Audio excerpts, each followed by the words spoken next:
നമസ്കാരം. റാഫ്റ്റോക്ക് ഫുട്ബോളിലേക്ക് അവർക്കും സ്വാഗതം. തങ്ങളുടെ ആദ്യത്തെ കോപ്പ അമേരിക്കയാണ് കാനഡ കളിക്കുന്നത്. പക്ഷെ അവർ മിന്നുന്ന പ്രകടനം നടത്തി സെമിയിലെത്തി. ഇപ്പോൾ മൂന്നാം സ്ഥാനത്തിലുള്ള പോരാട്ടത്തിൽ അവർ ശരിക്കും ലാറ്റിൻ അമേരിക്കൻ വമ്പന്മാരായ ഉറുഗ്വായിയെ വിറപ്പിച്ചു. അവർ മൂന്നാം സ്ഥാനം കൊണ്ടുപോകുമെന്ന് തോന്നിച്ച നിമിഷത്തിലാണ് ഇതിഹാസ പുരുഷൻ ലൂയിസ് സുവാരസിൻ്റെ ഗോള് പിറക്കുന്നത്. അങ്ങനെ കളി പിന്നെ പെനാൽറ്റി ഷൂട്ടൗട്ടിലേക്ക് പോവുകയും ഷൂട്ടൗട്ടിൽ ഉറുഗ്വായി വിജയിച്ച് ഇറങ്ങുകയുമാണ് ചെയ്തത്. അതോടുകൂടി ഉറുഗ്വായി കോപ്പയുടെ ഹിസ്റ്ററിയിൽ പുതിയൊരു നാഴികക്കല്ല് പിന്നിടുകയും ചെയ്തിട്ടുണ്ട്. നമ്മളൊന്ന് നോക്കുകയാണ് എന്തൊക്കെയാണ് സംഭവിച്ചത് എന്ന്.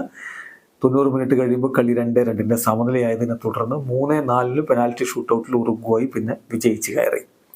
അപ്പോൾ ഈ കളിയിൽ ആദ്യം ബെൻഡാങ്കൂറിലൂടെ ഉറുഗ്വായി ലീഡെടുത്തതാണെങ്കിലും ഇസ്മായിൽ കോനയിലൂടെ 22ാമത്തെ മിനിറ്റിൽ കാനഡ ഒപ്പമെത്തുകയും രണ്ടാം പകുതിയിൽ 80ാമത്തെ മിനിറ്റിൽ ജൊനാഥൻ ഡേവിഡിൻ്റെ ഗോളോടെ കാനഡ വിജയത്തിലേക്ക് പോകുന്നു എന്ന് തോന്നിച്ചു. എന്നാൽ ഇഞ്ചുറി ടൈമിൽ ഗിമനിസിൻ്റെ അസിസ്റ്റിൽ നിന്ന് ലൂയിസ് സുവാരസ് ഗോളടിച്ചതോടെ മത്സരം 2-2 സമനില. പിന്നീട് പെനാൽറ്റി ഷൂട്ടൗട്ടിലേക്ക് പോവുകയും ഷൂട്ടൗട്ടിൽ 2 ഷോട്ടുകൾ, അതായത് കാനഡയുടെ 2 ഷോട്ടുകൾ ലക്ഷ്യം കാണാതെ വരികയും ചെയ്തതോടെ മത്സരം ഉറുഗ്വായി വിജയിക്കുകയായിരുന്നു. 3-4 വിജയമാണ് ഷൂട്ടൗട്ടിൽ ഇപ്പോൾ ഉറുഗ്വായി നേടിയിരിക്കുന്നത്.